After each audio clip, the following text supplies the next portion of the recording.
Hello everyone, welcome to SR little kitchen.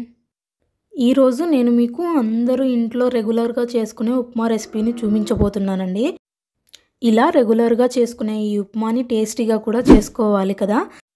ఇలా ఉప్మాని టేస్టీగా చేసుకోవాలంటే నేను చూపించే ప్రాసెస్లో తప్పకుండా ఒకసారి ట్రై చేసి చూడండి. చాలా టేస్టీగా ఉంటుంది ఉప్మా.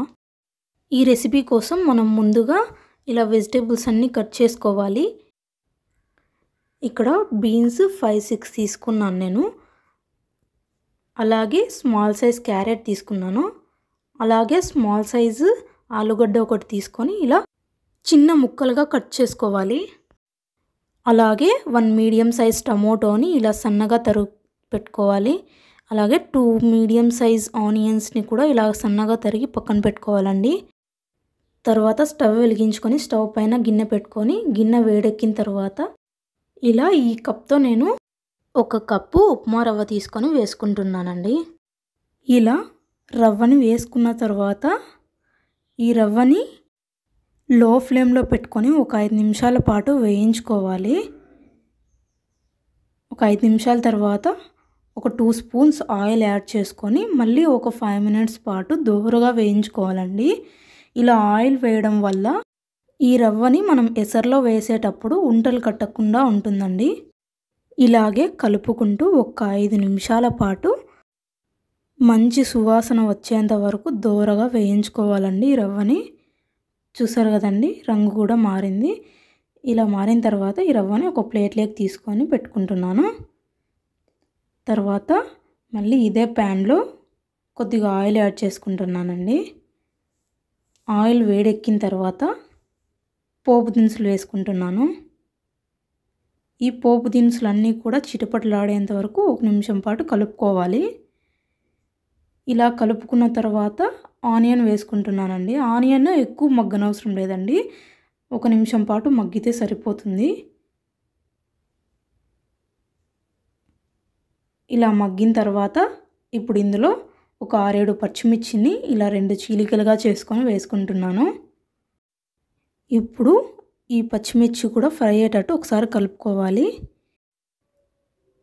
తర్వాత నేను ఇక్కడ ఒక 2 రెమ్మల కరివేపాకుని ఇందులో వేసుకుంటున్నాను. వేసుకొని ఇది కూడా ఒకసారి బాగా కలుపుకోవాలి. తర్వాత టమోటోని వేసుకుంటున్నానండి. ఈ టమోటోను కూడా 1 నిమిషం పాటు మగ్గించుకున్న తర్వాత ఇందులో బీన్స్, ఆలు, క్యారెట్ అన్ని వెజిటేబుల్స్ అన్నీ వేసుకొని ఒకసారి కలుపుకోవాలి.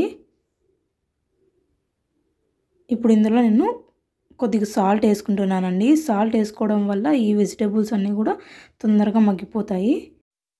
ఇలాగే ఒక 5 నిమిషాల పాటు మగ్గించుకున్న తర్వాత ఇప్పుడు నేను ఇందులో 1 కప్పుకి 3 కప్స్ వాటర్ని యాడ్ చేసుకుంటున్నాను.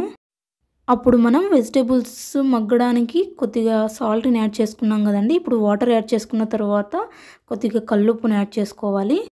ఇప్పుడు దీన్ని ఒక 10 నిమిషాల పాటు కుక్ చేసుకోవాలండి. చూడండి, 10 నిమిషాల పాటు కుక్ అయిన తర్వాత వెజిటేబుల్స్ అన్నీ కూడా కుక్ అయిపోయినాయి. ఇప్పుడు నేను ఇందులో మనం ముందుగానే వేయించి పక్కన పెట్టుకున్న రవ్వనే వేసుకుంటున్నాను. వేసుకున్న వెంటనే ఇలా కలుపుకోవాలండి, లేదంటే ఉంటలు కట్టేస్తుంది. ఇలా బాగా కలుపుకోవాలి.